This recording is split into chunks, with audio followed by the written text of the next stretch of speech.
Hello everyone, can you hear me? Can you hear me? Yes, sir. हाँ, कहाँ तक हुआ था बताइए आशिका। सर लास्ट आपने एप्लीकेशन ऑफ हाइपर कंजुगेशन लिखवाई थी। ठीक है, तो उसमें ये बात हो गई थी कि अल्काइल ग्रुप भी ऑर्थो पैरा डायरेक्टिंग होगा और एक्टिवेटिंग ग्रुप होगा। ठीक है, तीसरी एप्लीकेशन लिखिएगा, it gives the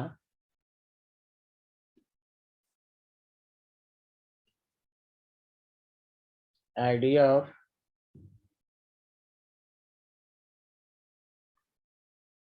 heat of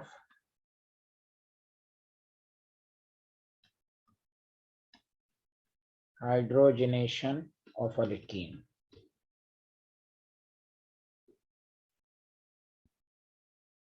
क्योंकि हाइड्रोजनेशन का मतलब यही होता है कि डबल बॉन्ड में H2 का ऐड होना, उसमें जो एनर्जी रिलीज होती है उसको हम, ये अल्केन बनाता है, और जो एनर्जी रिलीज होती है उसी को हम हीट ऑफ हाइड्रोजनेशन कहते हैं। तो यहाँ पर हीट ऑफ हाइड्रोजनेशन जो होगा directly proportional, inversely proportional to stability of alkene. खुद सोचिए, अल्कीन जितना स्टेबल होगा ये रिएक्शन फॉरवर्ड जाएगा नहीं, तो एनर्जी कम रिलीज होगी। जो ज्यादा रिएक्टिव होगा उसकी रेट फास्ट होगी। बोलिए, आया समझ में?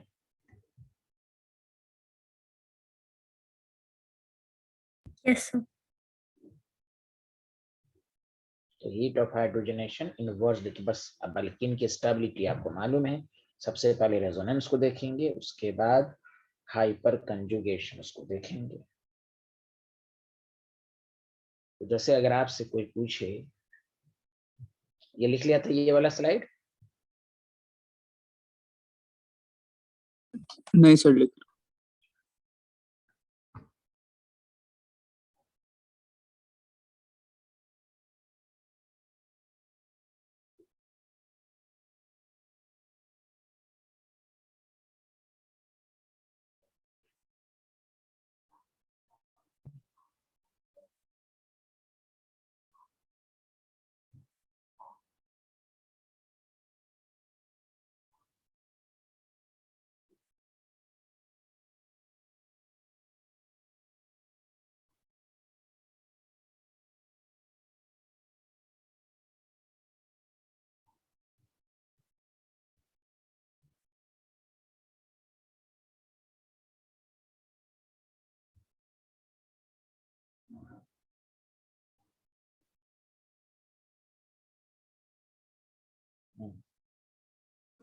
सर एक चीज पूछनी थी।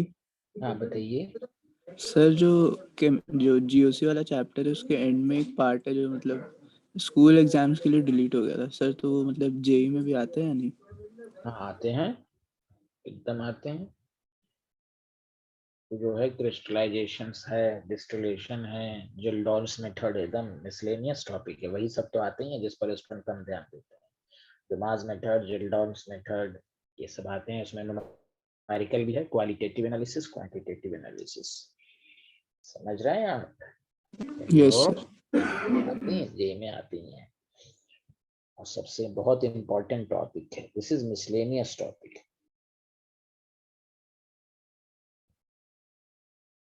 वो पढ़ना है तो बताइएगा, तो आपको वीडियो लेक्चर भेज सकता हूँ मैं। इसलिए सारे लोग, यस सर, लिख लिया। अब आइए,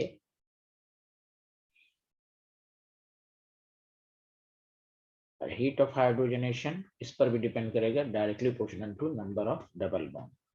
जितना डबल बॉन्ड ज्यादा होगा, अगर number of double bond same है तो उसका हीट ऑफ हाइड्रोजनेशन आप हाइपर कंजुगेशन से देखेंगे। जैसे क्वेश्चन से ज्यादा समझ में आएगा। जैसे एग्जांपल फर्स्ट ये है कि अगर आपसे कोई पूछे CH3 CH double bond CH2 है, और आपसे पूछा जाए CH3, तो एक चीज पढ़ने पर देखिए कितनी चीजें उससे कवर हो रही हैं। अगर कहा जाए कि heat of hydrogenation, order of heat of hydrogenation बताएं, तो इसमें अल्कीन है, 3 हाइड्रोजन है, ये ज्यादा स्टेबल है तो हीट ऑफ हाइड्रोजनेशन ए का ज्यादा होगा, जो ज्यादा अल्कीन स्टेबल होगा उसमें हीट ऑफ हाइड्रोजनेशन कम होगा, इनवर्सली प्रोपोर्शनल। समझ में बात आई। लेकिन अगर इसको क्वेश्चन को ऐसे दिया जाता कि CH3 डबल बॉन्ड CH2 है, CH2 डबल बॉन्ड CH है, CH डबल बॉन्ड CH2 है, जैसे यहाँ दो डबल बॉन्ड है तो इसमें दो मोल ऑफ H2 ऐड होगा। अब यहाँ पर डबल बॉन्ड को देखेंगे, अब यहाँ पे स्टेबिलिटी को नहीं देखेंगे, नंबर ऑफ डबल बॉन्ड ज्यादा, जबकि स्टेबल ज्यादा ये है लेकिन इसमें 2 मोल ऑफ H2 ऐड होगा, दैट द रीजन बी का ज्यादा। सुना सारे लोग, जब number of double bond same रहे तो आप स्टेबिलिटी को देख लें, नंबर ऑफ डबल बॉन्ड बढ़ेगा, स्टेबिलिटी हीट ऑफ हाइड्रोजनेशन भी बढ़ेगा। अरे बोलिए ना, यहाँ पर मैं लिख देता हूँ, if number of double bond are same. Hello everyone, समझ Yes. में बात? हाँ, तो स्टेबिलिटी को चेक कीजिए।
देख लिया? नहीं सर,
लिख लिया?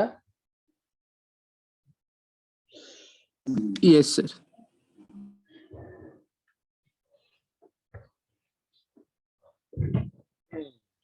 अब आइए,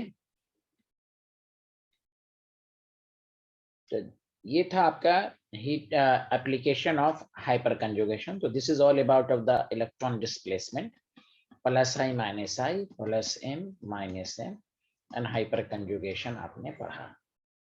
did you understand everyone?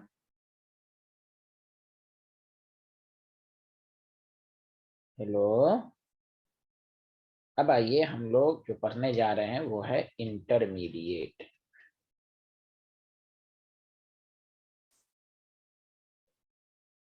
Intermediate में क्या होता है? इंटरमीडिएट, जो देखिए, जब भी ऑर्गेनिक में रिएक्शन होगा तो बहुत सारी रिएक्शन एक से ज्यादा स्टेप में होती हैं। जहां भी रिएक्शन एक से ज्यादा स्टेप में होंगी वहां इंटरमीडिएट बनेगा। तो इंटरमीडिएट के बाद ही प्रोडक्ट बनता है। फिर से सुने, मोस्टली रिएक्शन जो होती हैं केमिस्ट्री में एक स्टेप में भी होती हैं और एक से ज्यादा स्टेप में भी होती है ऑर्गेनिक में। जो रिएक्शन एक ही स्टेप में होगा तो वहां तो इंटरमीडिएट आएगा ही नहीं, रिएक्टेंट से डायरेक्ट प्रोडक्ट बनेगा। लेकिन जहां भी इंटरमीडिएट बनेगा समझ जाइए कि वहां एक से ज्यादा स्टेप में हुआ होगा। तो ऑर्गेनिक में इंटरमीडिएट जो है वो आपके पास मेन 3 है। कार्बोकेटायन, इसको कहते हैं hero of the organic chemistry, इसके बगैर तो ऑर्गेनिक बहुत अच्छे से आएगी भी नहीं। Carbocation, carbanion, free radical. इन 3 के अलावा नाइट्रीन भी होता है, सॉरी कार्बिन, तो 12th में आएगा कार्बन। बहुत सारी बातें 12th में भी आएंगी, लेकिन मेन आपको जो है ये 3 हमेशा के लिए है, बहुत रिएक्शन में बहुत ज्यादा आएगा। और एक चौथा लिख लेंगे, ये 1, ये 2, ये 3, ये 4, लेकिन ये 12th में आएगा। 11 12th में ये तीनों तो रहेगा ही। तो जब भी आपको कोई ऑर्गेनिक में बोले इंटरमीडिएट तो आप समझ जाएं कि वहां कार्बोकेटाइन कार्बोनाइन फ्री रेडिकल की बात हो रही है। और इंटरमीडिएट तभी बनता है जब कोई भी रिएक्शन एक से ज्यादा स्टेप में हो। क्लियर है? हाँ या ना, जल्दी बताइए।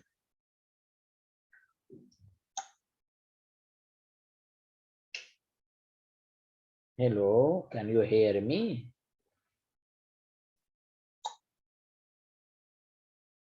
Yes, sir. Yes sir, good.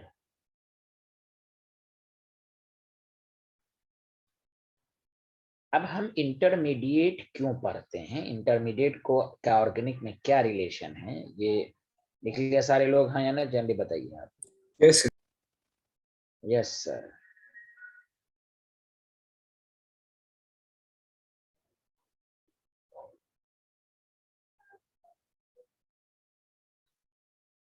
देखिए गौर से सुनिए, केमिस्ट्री कहता है कि ग्रेटर द स्टेबिलिटी, ये लाइन याद रखिए, greater the stability of intermediate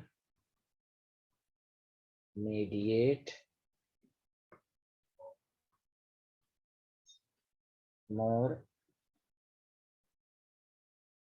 will be rate of reaction, more will be rate of reaction।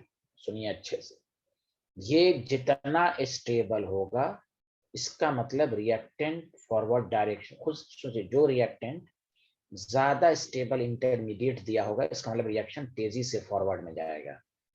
ये सुन लीजिए, किसी भी रिएक्शंस की रेट अगर पूछी जाए, what is the order of reactivity, तो पहले माइंड में लाएंगे हम लोग कि उसमें इंटरमीडिएट है कि नहीं। अगर इंटरमीडिएट है तो उस रिएक्शंस की रिएक्टिविटी या रेट स्टेबिलिटी ऑफ इंटरमीडिएट पर डिपेंड करेगी। इसलिए आप किसी भी बुक में पढ़ते हैं या क्वेश्चन जो पूछा जाता है, write the order of stability of carbocation carbanion free radical. क्यों? इंटरमीडिएट जितना स्टेबल होगा तभी रिएक्शन फॉरवर्ड डायरेक्शन में जाएगा। सुना? हाँ, कंफ्यूजन दूर कर लें। अगर इंटरमीडिएट नहीं बनेगा तो आप इस तरह देखेंगे, greater the stability of reactant. अगर रिएक्टेंट स्टेबल है तो आपको मालूम ही है रिएक्शन स्लो होगा। स्टेबल का मतलब स्लो हमेशा नहीं होता है यार, स्टेबल कौन सा स्टेबल है? तो अगर रिएक्टेंट स्टेबल है तो रिएक्शन स्लो, लेकिन अगर वहां इंटरमीडिएट बन रहा है, इंटरमीडिएट स्टेबल है तो रिएक्शन फास्ट होगा। Did you understand? हेलो, कोई बोल ही नहीं रहा है यस सर। भाई। हाँ गुड। अर्पित और सभी, याशिका क्यों नहीं बोल रही हैं? Yashika, Yes, sir. यूनिर, Yes, sir. Would be slow. याद रखिए, जिस रिएक्शन में, सर हमें कैसे पता चलेगा?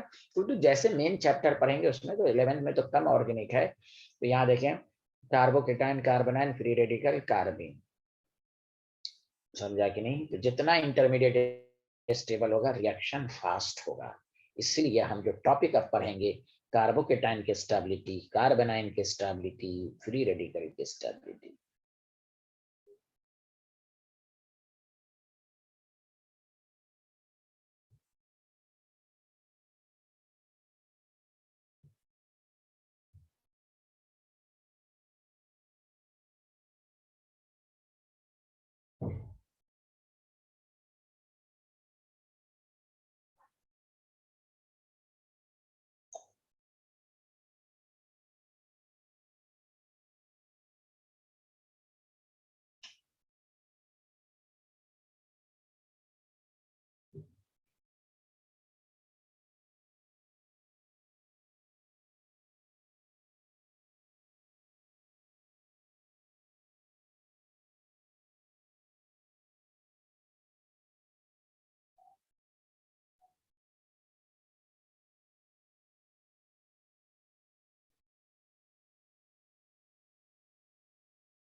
लिख लिया?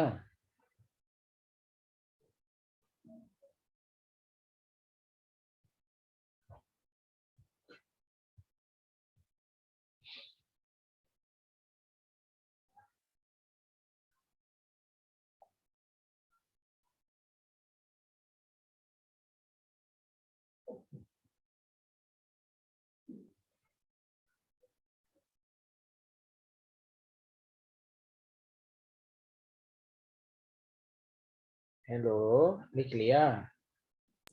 यस। अब आइए, सबसे पहले लिखिए कार्बोकेटाइन।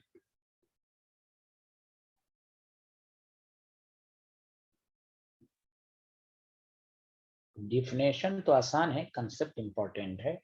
देखिए, the organic species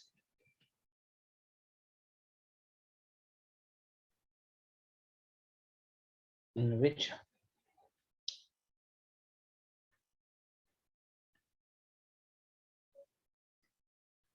carbon carry positive charge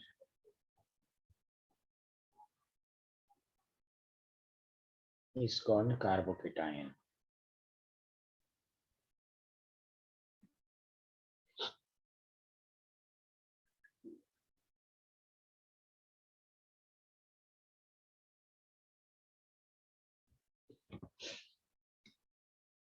तो ये मान लीजिए जब बॉन्ड ब्रेक होता है तभी इंटरमीडिएट बनता है।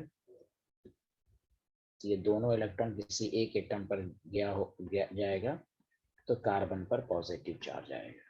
तो जब जब मेन रिएक्शन सब पढ़ेंगे आपको खुद पता चल जाएगा। बस आपको ये याद रखना कि जहां भी कार्बोकेटाइन बनेगा तो उस रिएक्शंस की रेट जो है, उस रिएक्शन की जो रेट है आपके कार्बोकेटाइन के स्टेबिलिटी पर डिपेंड करेगी। पहले लिखिए, मैं छोटा छोटा पॉइंट सब लिखवाता हूँ। पहले लिखिए यहाँ पे।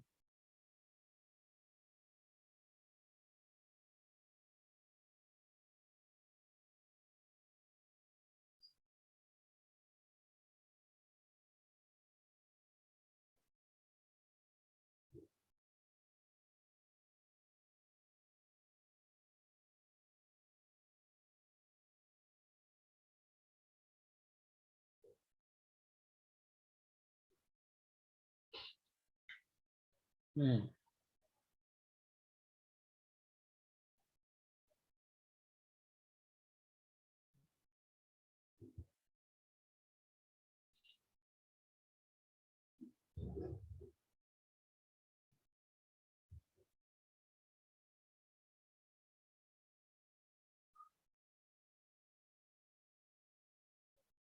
हेलो, लिख लिया?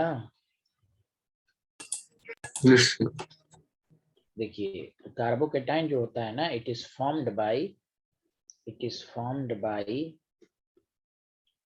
heterolytic cleavage. It is formed by heterolytic cleavage. Heterolytic cleavage क्या होता है, यहाँ देखें कि हेटेरोलिटिक क्लीवेज का मतलब होता है in which both electron goes to either one atom, किसी एक एटम में, जैसे यहाँ पर है ना दोनों, जैसे देखिए इधर एक बात बताइए, CH3Cl है, सारे लोग मिलकर बताइए, तो क्लोरीन के इलेक्ट्रोनेगेटिव ज्यादा है, दोनों इलेक्ट्रॉन को अपनी तरफ ले लेगा, तो देखिए CH3 पर प्लस चार्ज आ जाएगा कि नहीं, बोलिए हेलो एवरीवन, हेलो Cl पर माइनस, तो ये कार्बोकेटाइन बन गया। तो ये both electron goes to either one atom या गोज टू वन एटम, या आइदर वन एटम, किसी भी एक एटम पर जाएगा। Hello everyone. तो कार्बोकेटाइन किससे बनता है, हेटेरोलिटिक क्लीवेज से। छोटा छोटा पॉइंट है, generally carbon is sp2 hybrid, कहीं कहीं पर sp भी हो सकता है, लेकिन जनरली sp2 हाइब्रिडाइज्ड। अब आइए इसकी स्टेबिलिटी कैसे चेक करेंगे, पहले ये लाइन लिखिए, अब मैं आपको सिखा रहा हूँ। हम लोग इंटरमीडिएट वाले पार्ट में हम स्टेबिलिटी की बात करेंगे।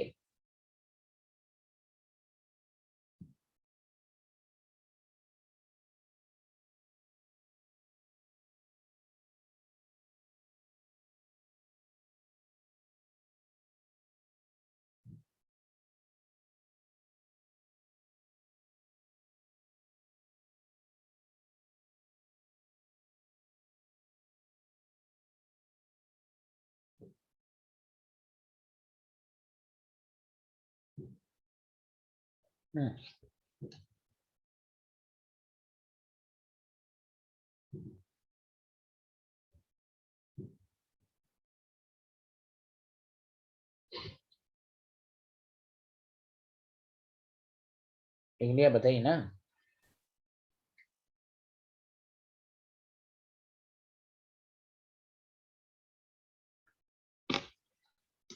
अब आइए, केमिस्ट्री कहता है कि जितना पॉजिटिव चार्ज बढ़ेगा, गौर से सुनिए आप, पॉजिटिव चार्ज जितना चार्ज बढ़ता है, तो याद रखिए एनर्जी बढ़ती है, तो स्टेबिलिटी घटती है। गौर से सुने, अब मेन पॉइंट पर आइए, एकदम अच्छे से समझिए कि कार्बोकेटाइन की जो स्टेबिलिटी है ना, वो चार्ज पर डिपेंड करती है। मतलब ये कि stability of carbocation inversely proportional to intensity of positive charge. Intensity of positive charge, जितना पॉजिटिव चार्ज ज्यादा होगा कार्बोकेटाइन के, जब भी कार्बोकेटाइन की स्टेबिलिटी पूछा जाए, पॉजिटिव चार्ज कम होना चाहिए। अब सर हम पॉजिटिव चार्ज कम करने का क्या तरीका है, कैसे समझेंगे कि वहां ज्यादा हो रहा है या कम हो रहा है। पहले तो आप कंसेप्ट को समझें, कार्बोकेटाइन की जो स्टेबिलिटी है वो पॉजिटिव चार्ज पर डिपेंड करती है। समझ में बात आई? Hello everyone. Yes, sir. Yes, sir. Yes sir. देखिए पहले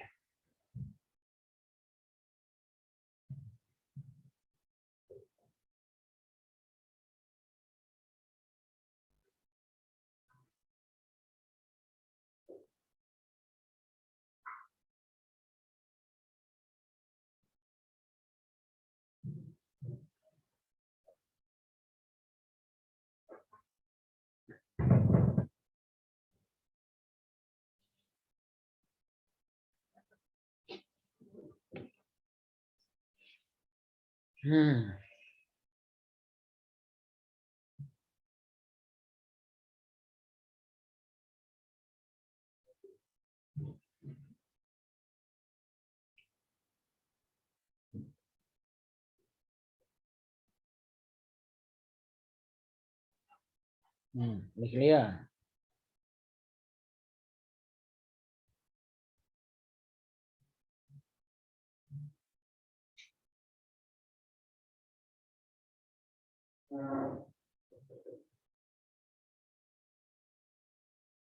अरे बोलो ना, लिख लिया सारे लोग? Yes. Yes, sir. अब आइए एकदम देखिए अच्छे से कि मान लीजिए ये कार्बोकेटाइन है, एकदम ध्यान दें आप, फिर से कार्बोकेटाइन की स्टेबिलिटी चार्ज पर। मान लीजिए अगर कोई ग्रुप ऐसा लगा हुआ है इसके साथ जो इलेक्ट्रॉन दे रहा है, मतलब ये इलेक्ट्रॉन डोनेटिंग ग्रुप है, क्योंकि मैंने कहा था ना ऑर्गेनिक में एक चीज पड़ेगा वो रिपीटेड फॉर्म में बहुत दफा आएगी। अब इलेक्ट्रॉन डोनेटिंग कौन कौन है? प्लस आई है, प्लस एन भी है रेजोनेंस के थ्रू, और हाइपर कंजुगेशन भी है। अब देखिए ये जो इलेक्ट्रॉन जा रहा है तो नेगेटिव पॉजिटिव को कम कर रहा है, तो देखिए यहाँ पर पॉजिटिव चार्ज कम हो रहा है, due to which positive charge decreases. Electron जो है पॉजिटिव चार्ज को कम कर रहा है, इसीलिए याद रखिए स्टेबिलिटी बढ़ेगी। पहले तो कंसेप्ट लगाइए कि पॉजिटिव चार्ज कम होना चाहिए, तो इलेक्ट्रॉन डोनेटिव नेगेटिव पॉजिटिव कम कर रहा है। अब उसके लिए आपको प्लस आई प्लस एम पहचानने नहीं आएगा, तो ये आपकी प्रॉब्लम है। और याद रखने का तरीका, सब प्लस है, प्लस वाला प्लस वाले को स्टेबल करेगा, बस शॉर्टकट।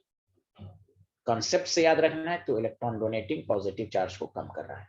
कभी भूल जाएं तो प्लस है तो प्लस वाले को स्टेबल करेगा। वही दूसरी तरफ मान लीजिए अगर कार्बोकेटाइन है उसके साथ कोई ऐसा ग्रुप लगा हुआ है जो इलेक्ट्रॉन खींच रहा है, तो ये हो गया electron withdrawing group.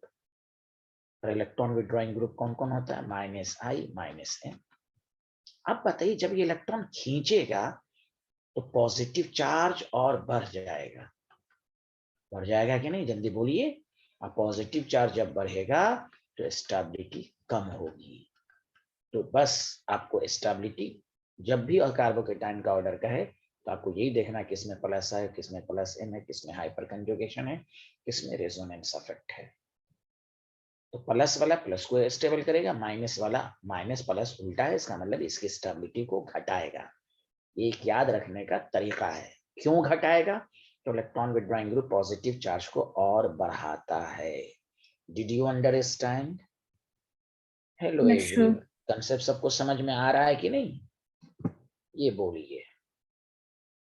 Yes sir. हाँ माशाल्लाह माशाल्लाह, वेरी गुड।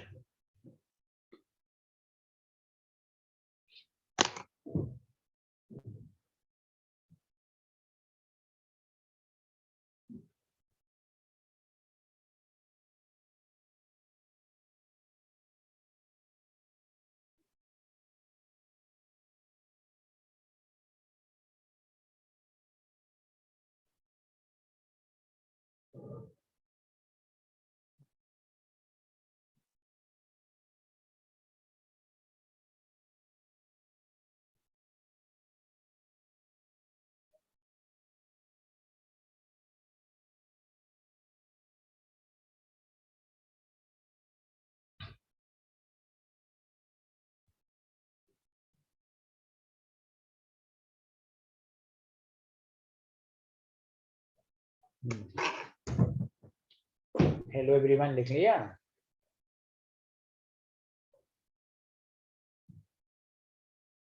Yes sir.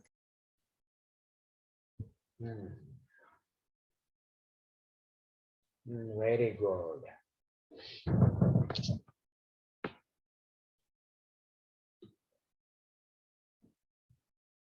लेकिन अब आइए, जब भी कार्बोकेटाइन की स्टेबिलिटी को देखा जाए तो मैं जो आपको तरीका बता रहा हूं इसको सुनिए अच्छे से।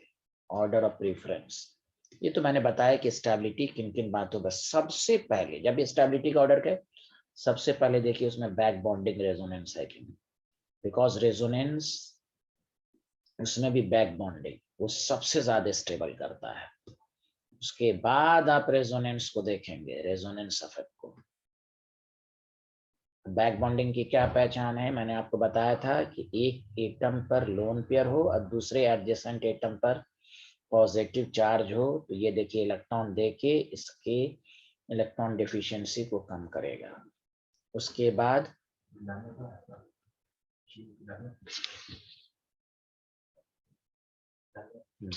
हाइपर कंजुगेशन, फिर इंडक्टिव इफेक्ट। स्टूडेंट क्या करता है, जब कार्बोकेटाइन की स्टेबिलिटी देखता है तो वो इंडक्टिव इफेक्ट पहले लगा देता है। वो बाय डिफॉल्ट है, वो बेचारे इंडक्टिव इफेक्ट पहले पढ़ते हैं तो इसलिए इंडक्टिव इफेक्ट लगा देते हैं। जब तक ये माइंड में नहीं रहेगा आपका हर क्वेश्चन चांसेस हैं कि गलत होगा। हम जब भी क्वेश्चन कार्बोकेटाइन कराएगा तो ये 10 दफा पढ़ लें, पहले हम बैक बॉन्डिंग देखेंगे, नहीं है तो रेजोनेंस को देखेंगे, नहीं है hyperconjugation, then inductive effect में प्लस आई माइनस आई लगाएंगे। और जो स्टेबिलिटी का क्राइटेरिया तो मैंने बताया, प्लस है तो स्टेबिलिटी को बढ़ाएगा, माइनस है तो घटाएगा, लेकिन सबसे पहले बैक बॉन्डिंग ये सबसे ज्यादा स्टेबल करता है।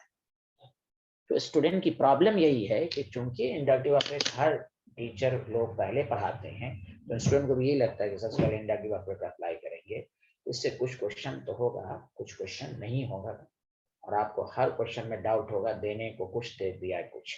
दैट द रीजन कार्बोकेटाइन के स्टेबिलिटी में पहले उसको पढ़िए। कार्बोकेटाइन की स्टेबिलिटी चार्ज पर डिपेंड करती है, जितना पॉजिटिव चार्ज बढ़ेगा स्टेबिलिटी कम होगा। तो देखा ये गया जितना प्लस आई प्लस एन प्लस एच है, ये इलेक्ट्रॉन डोनर है, पॉजिटिव चार्ज को कम करेगा। Did you understand? Hello hello everyone, क्यों चुप हैं? Yes. Yes, sir. कंसेप्ट समझ में आया कि क्या प्रेफरेंस करेंगे? जल्दी बोलिए। Yes, sir. Yes, sir. Yes sir. हाँ, ये लिख लें। अब मैं क्वेश्चंस की शुरुआत करा रहा हूँ आपको।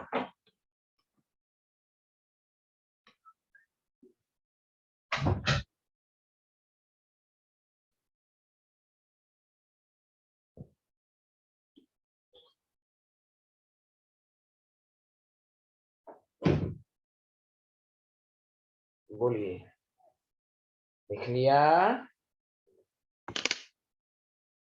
Yes, sir. Yes sir. बताइए।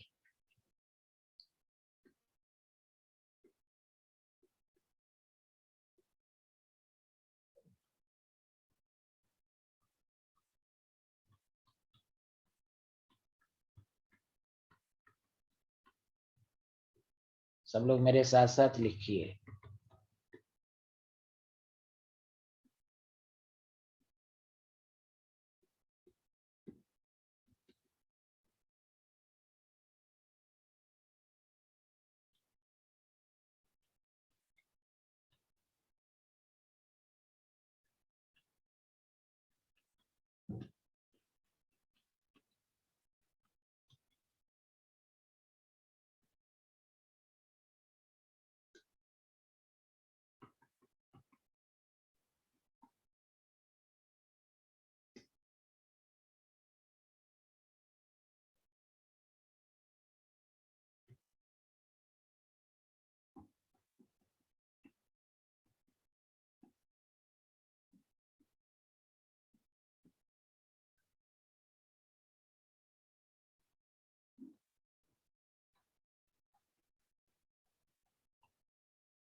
लिख लिया, पहले बताइए।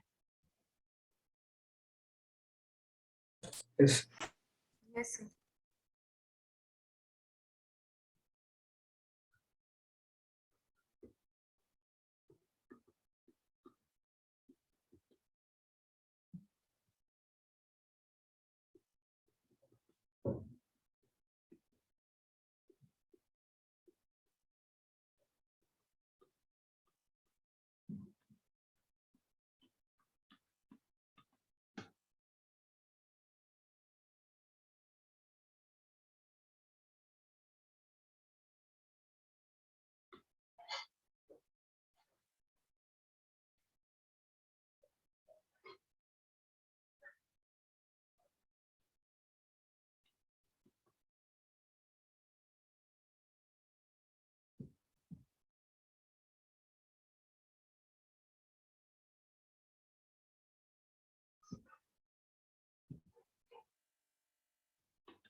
लिख लिया, यहाँ तक लिख लिया।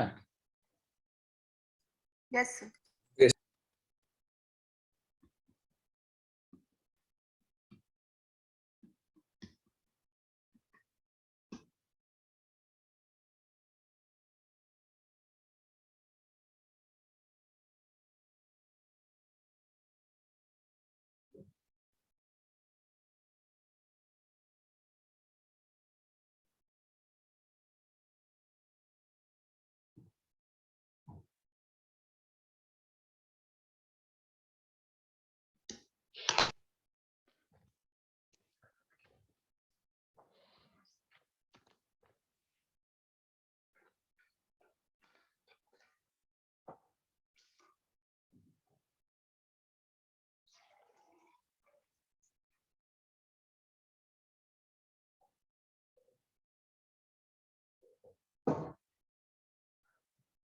चलिए अब आप कोशिश कीजिए सारे लोग।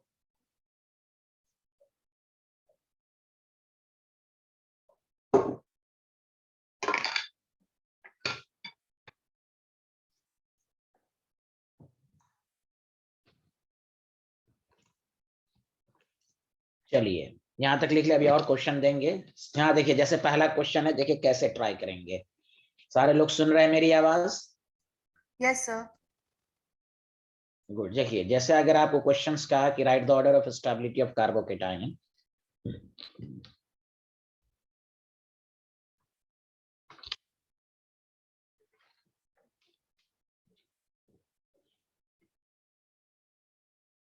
देखिए जब भी कार्बोकेटाइन की स्टेबिलिटी का है तो सबसे पहली बात पॉजिटिव चार्ज कम होना चाहिए। तो पॉजिटिव चार्ज के लिए हम देखेंगे कि भाई ये जो अफेक्ट है प्लस आई है, और हाइपर कंजुगेट कल भी बताया था, hyper conjugation sp2 adjacent sp3। मैंने क्या कहा कि ऑर्गेनिक में जिसने भी ये 5 अफेक्ट पढ़ लिया, अब आगे कोई परेशान है, आगे बस कंसेप्ट आएगा, कंसेप्ट यूज कीजिए, एक एप्लीकेशन आएगा। एसिडिक स्टन, बेसिक स्टन, कुछ भी में यही प्लस आई प्लस एन माइनस एन, इसको तो जितनी दफा पढ़ना चाहिए स्टूडेंट को कम है। इसमें बहाना नहीं मारना चाहिए हमको, नहीं भाई ये नहीं। अब देखिए स्टेबिलिटी सब प्लस आई पर, अल्फा हाइड्रोजन 3, यहाँ पर भी देखेंगे प्लस चार्ज, इसके ऑक्सीजन ग्रुप को देखेंगे, 2 प्लस आई इफेक्ट हैं और अल्फा हाइड्रोजन 6 हैं। यहाँ तो मोर प्लस आई, 3 प्लस आई है, इलेक्ट्रॉन डोनेटिंग प्लस आई बहुत ज्यादा है और अल्फा हाइड्रोजन भी बहुत ज्यादा है। तो अभी क्या पढ़ा कि ये सब इलेक्ट्रॉन देगा, जितना जल्दी इलेक्ट्रॉन देगा उतना जल्दी स्टेबल होगा। तो डी, फिर बी, फिर सी, फिर ए। इसको कहते हैं टर्शरी कार्बोकेटायन, जिस कार्बन पर पॉजिटिव है डायरेक्टली 3। इसको कहते हैं सेकेंडरी कार्बोकेटायन, जिस कार्बन पर पॉजिटिव है डायरेक्टली 2 से अटैच।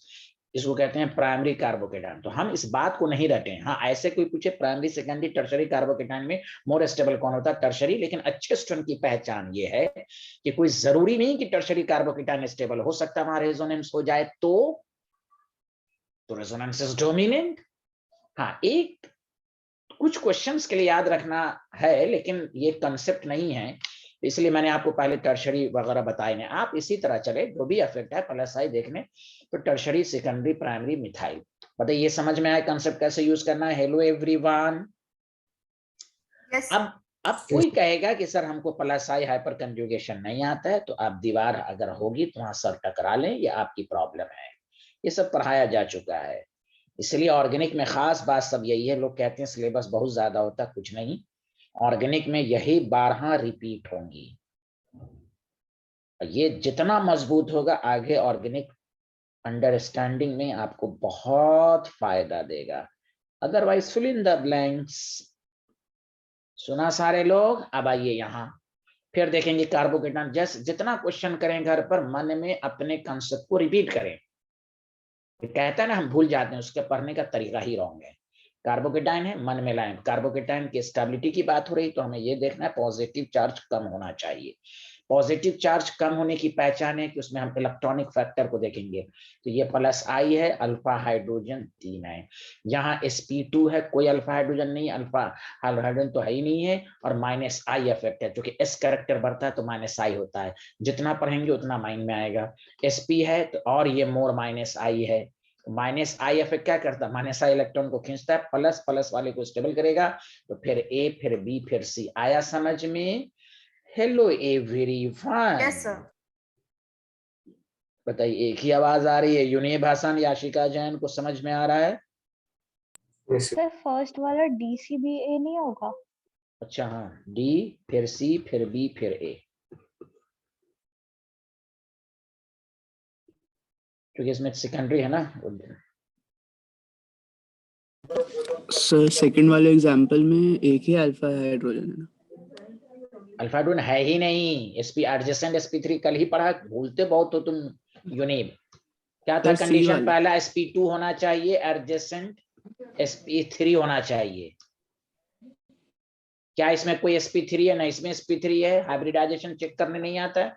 2 सिग्मा सर सी वाला का कह रहा था मैं, इसमें, ऑप्शन सी जो था उसमें, इसमें ऑप्शन सी जो था है ही उसमें नहीं है भाई, एक। sp3 है यस ही नहीं है। अब कहाँ है ये? यस सर, sp3 है ही नहीं है ना, मैं यही तो सिखा रहा हूँ। बी और सी में है ही नहीं अल्फा हाइड्रोजन। एक की बात क्यों कर रहा है? ही नहीं, कंडीशन ही को फुलफिल नहीं कर रहा है।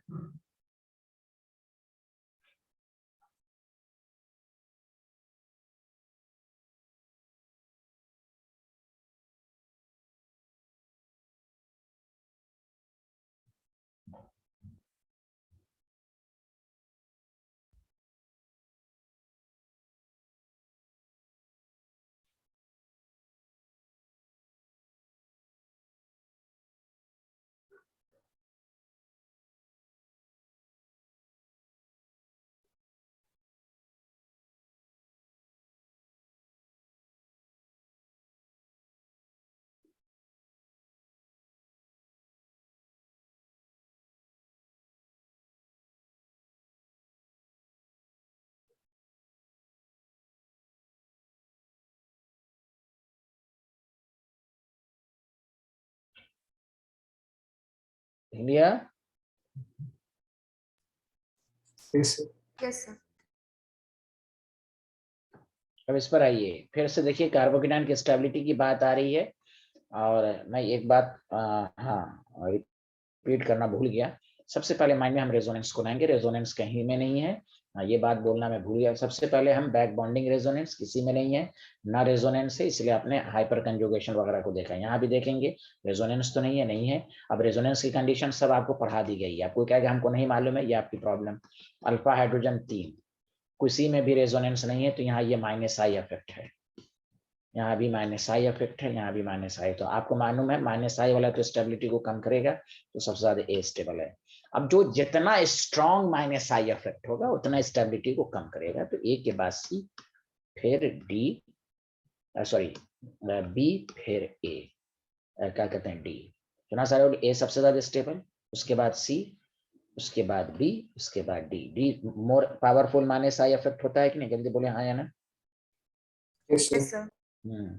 जितना इलेक्ट्रॉन खींचेगा स्टेबिलिटी कम होगी।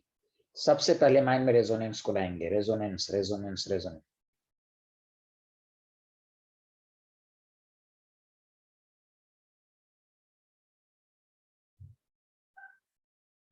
रेजोनेंस ना रहे देन इंडक्टिव इफेक्ट और हाइपर कंजुगेशन को देखें।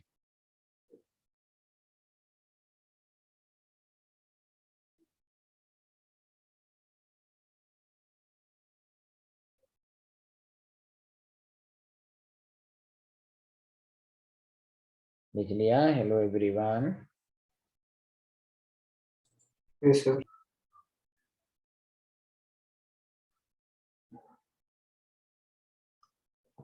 अब यहाँ पे सबसे पहले देखेंगे रेजोनेंस कुछ नहीं, डबल बॉन्ड नहीं, बैक बॉन्डिंग रेजोनेंस भी नहीं है।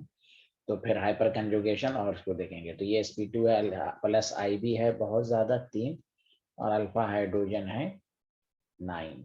यहाँ प्लस आई इफेक्ट है, अल्फा हाइड्रोजन 6। सुनिए अच्छे से, इथाइल ग्रुप का प्लस आई इफेक्ट मिथाइल से ज्यादा है। अगर स्टूडेंट सिर्फ इंडक्टिव इफेक्ट से आंसर देता तो उसको लगता है कि बी सबसे ज्यादा स्टेबल है, क्योंकि इसका इलेक्ट्रॉन एक का प्लस आई ज्यादा है तो ज्यादा इलेक्ट्रॉन देगा, तो पॉजिटिव। इसलिए यहाँ गलती होगी। इसलिए मैंने कहा hyper conjugation dominant alpha hydrogen 9 है, इसलिए A is more stable than B. समझ में बात आई? Hello everyone. Yes, sir. Hello हाँ, अगर कोई सिर्फ प्लस आई को देखता तो आपको मालूम है कि इथाइल का प्लस आई मिथाइल से ज्यादा होता है। तो जो जितना ज्यादा इलेक्ट्रॉन देगा उतना ज्यादा स्टेबल होगा। लेकिन मैंने इसलिए कहा कि आपको सीक्वेंस में याद रखना है, बैक बॉन्डिंग रेजोनेंस,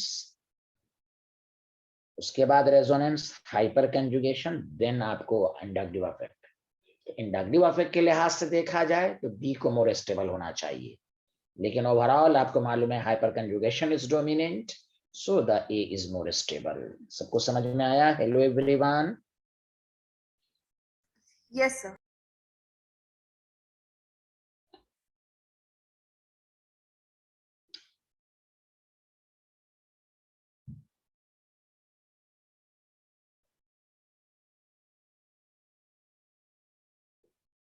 अब आइए यहाँ तो रेजोनेंस है, यहाँ तो देखो रेजोनेंस स्टेबिलिटी को बढ़ाता है। यहाँ रेजोनेंस है, यहाँ मोर रेजोनेंस सबसे ज्यादा। यहाँ देखिए 3 बेंजीन है, तो मोर रेजोनेटिंग। ये टर्शरी है, ये भी सेकेंडरी है, ये प्राइमरी कार्बोकेटाइन है। मोर रेजोनेटिंग है, जितना रेजोनेटिंग स्ट्रक्चर ज्यादा होगा उतना स्टेबिलिटी ज्यादा। अब रीजन सुनिए क्यों। इधर सुनिए सारे लोग, इंडक्टिव इफेक्ट वर्सेस रेजोनेंस। सुनिए अच्छे से, और से सुनिए। कोई कहेगा रेजोनेंस से क्या होता है? देखिए, if there is a resonance, या ड्यू टू रेजोनेंस, ऐसे कर देता हूं, ड्यू टू रेजोनेंस याद रखिए चार्ज पर एटम डिक्रीज करता है। और जब चार्ज डिक्रीज करेगा तो ऑब्वियसली स्टेबिलिटी बढ़ेगी। रीजन भी याद रखिए। जैसे मिसाल के तौर पर CH2 double bond CH, CH2 plus. कोई बोले क्या इसमें रेजोनेंस है? ए डबल बॉन्ड भी याद है ना सबको? Hello hello everyone. Yes, sir. Yes sir. तो ये CH2 पे प्लस है, CH डबल बॉन्ड CH2 है। हमने आपको रेजोनेंस हाइब्रिड नहीं दिखाया था कि जब रेजोनेंस हाइब्रिड लिखते हैं तो सब पे पार्शियल डबल बॉन्ड, और मैंने नहीं लिखा था चार्ज पर एटम प्लस हाफ हो गया। पहले फुल चार्ज था, परेशानी डिस्ट्रीब्यूट हो गई। जितनी परेशानी डिस्ट्रीब्यूट होगी उतना परेशानी पर आदमी घटेगा। परेशानी को समझिए, चार्ज बोझ है ये एटम पर, बोझ। इस बोझ को रेजोनेंस ने कम कर दिया। जितना ज्यादा रेजोनेटिंग स्ट्रक्चर होगा, चार्ज पर एटम उतना ही डिक्रीज करेगा। Hello,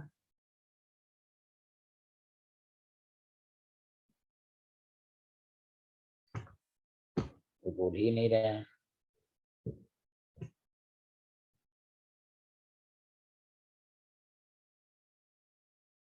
yes sir.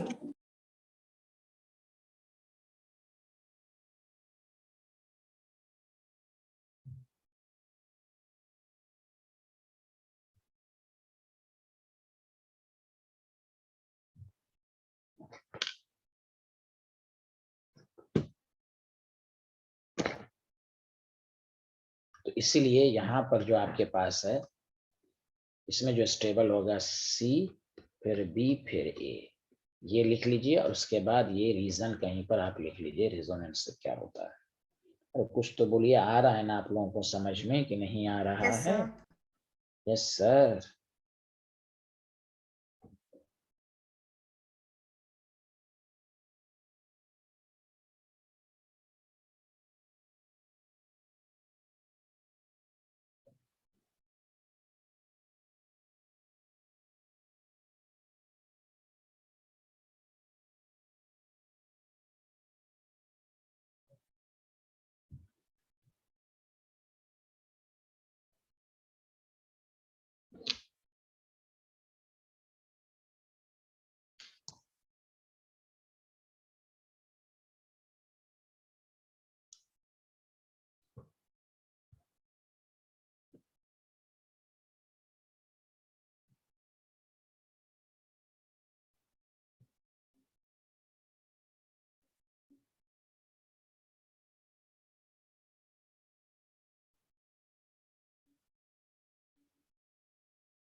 हाँ, लिख लिया, जल्दी बताइए।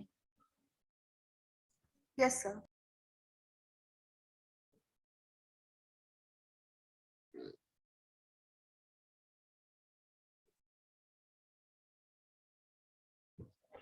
अच्छा, अब ये तो आंसर दे सकते हैं ना, ये आंसर दीजिए आप।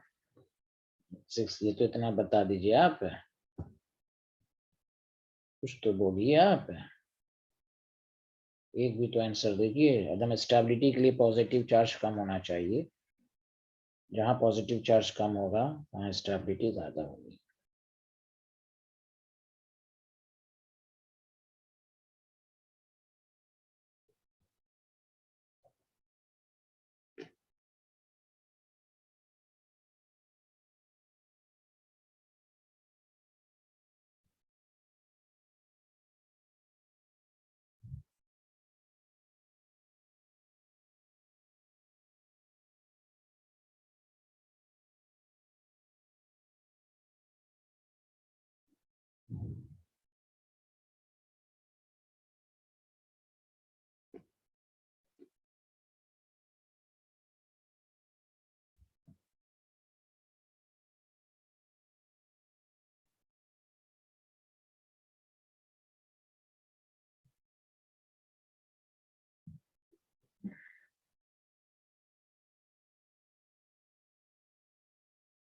हम्म।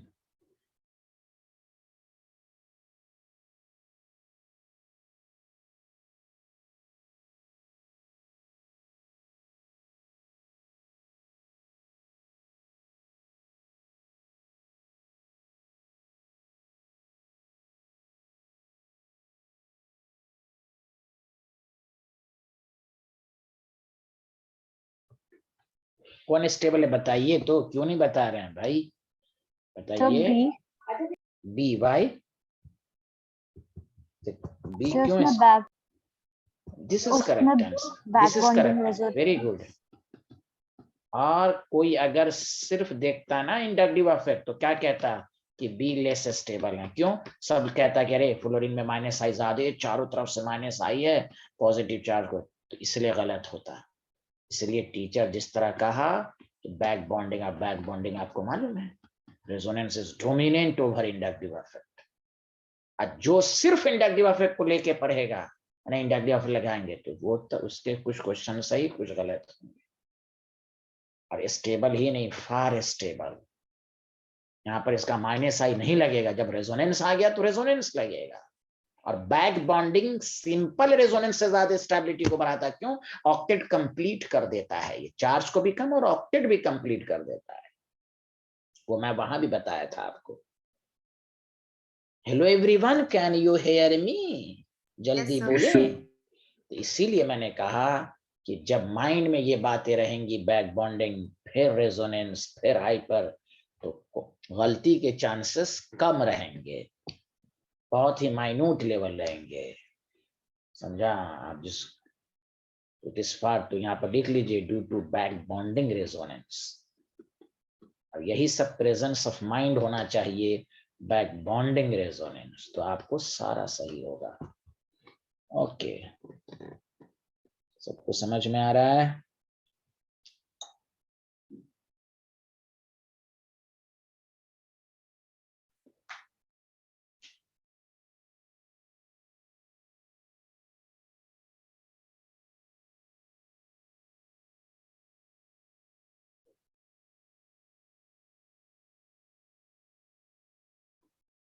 लिख लिया? बताइए। Hello everyone.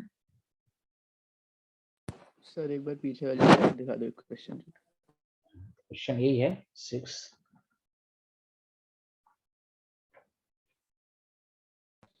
Yes sir.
सबसे पहले चलिए बताइए कौन मोर ज्यादा स्टेबल है, जल्दी बताइए। Hello everyone.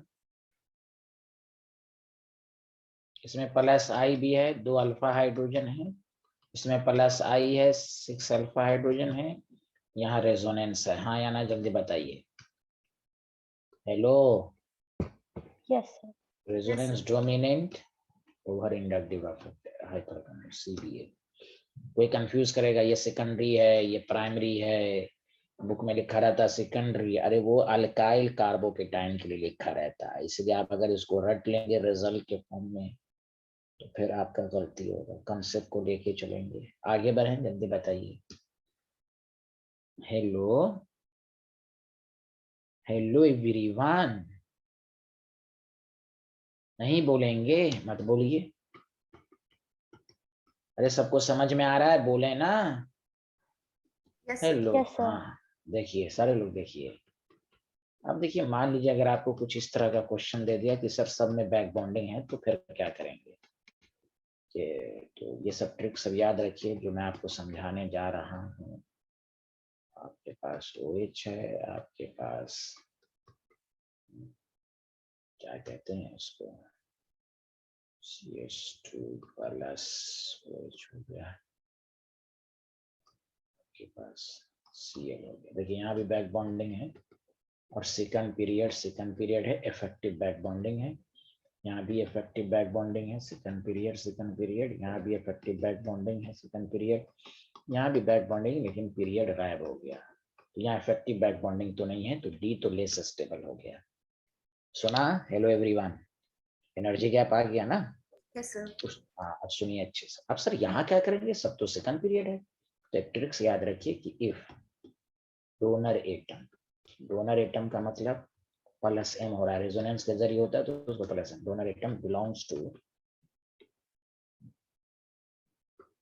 टू, सुनिए अच्छे से, सेम पीरियड में है तो प्लस m अफेक्ट जो होगा inversely proportional to electronegativity. Same group में अगर है, सेम ग्रुप का है, तो प्लस m अफेक्ट जो है इनवर्सली प्रोपोर्शनल टू साइज। जैसे यहाँ सेम पीरियड है, तो अब ये फ्लोरीन मोर इलेक्ट्रोनेगेटिव, ये थोड़ा सा नाटक बखील पना करेगा, मोर इलेक्ट्रोनेगेटिव है, तो यहाँ पर लेस इलेक्ट्रोनेगेटिव कौन है? बी, तो बी का सबसे ज्यादा, उसके बाद सी, उसके बाद ए। अब यहाँ एनर्जी गैप आ गया तो डी। तो जब सेम ग्रुप का रहे, सेम पीरियड का रहे, तो वहां अब ये थोड़ा सा, चूंकि ये इलेक्ट्रोनेगेटिव है ना, ये थोड़ा नाटक करेगा, स्लोली दे देगा। अरे बोलिए ना कुछ तो। यही अब देखिए, फ्लोरीन क्लोरीन सेम ग्रुप का है, तो अब यहाँ साइज, ये गैप आ गया तो साइज बड़ा देने की टेंडेंसी कम, ये धड़ाक से दे देगा। बोलिए, आया समझ में? Hello Yes, sir. Everyone, hello everyone, समझ में आ रहा है? Yes, sir. Yes sir. तो जब भी आप कार्बोकेटाइन के स्टेबिलिटी पर हैं, तो माइंड में जिस तरह सीक्वेंस, ऑर्डर ऑफ सीक्वेंस दिया गया है, उसको फॉलो करें। विदाउट ऑर्डर ऑफ सीक्वेंस सिर्फ प्लस आई से करके रहेंगे तो प्लीज गलती के चांसेस होंगे।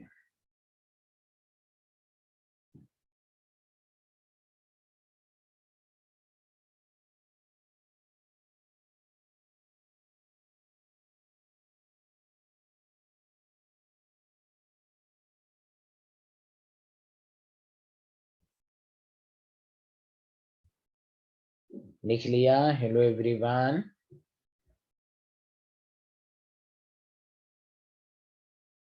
नहीं Yes, sir. sir.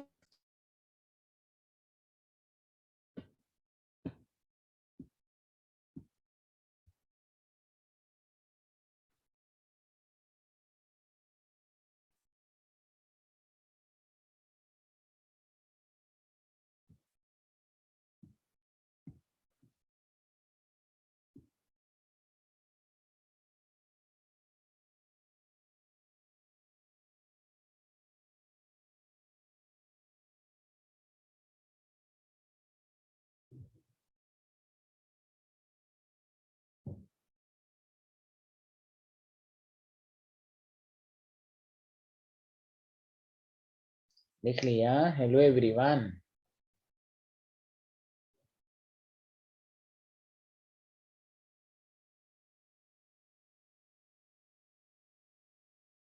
Yes, sir. Yes sir. इतना लेट से आंसर देती हैं? Yes sir. इतना लेट से आंसर दिया जाता है? Yes sir, yes sir. लिख लिया?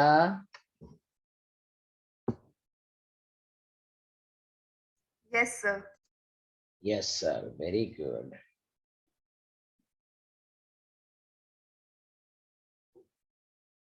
यूनिब, याशिका, सब लोगों ने लिख लिया? Yes, sir. Okay, bye bye.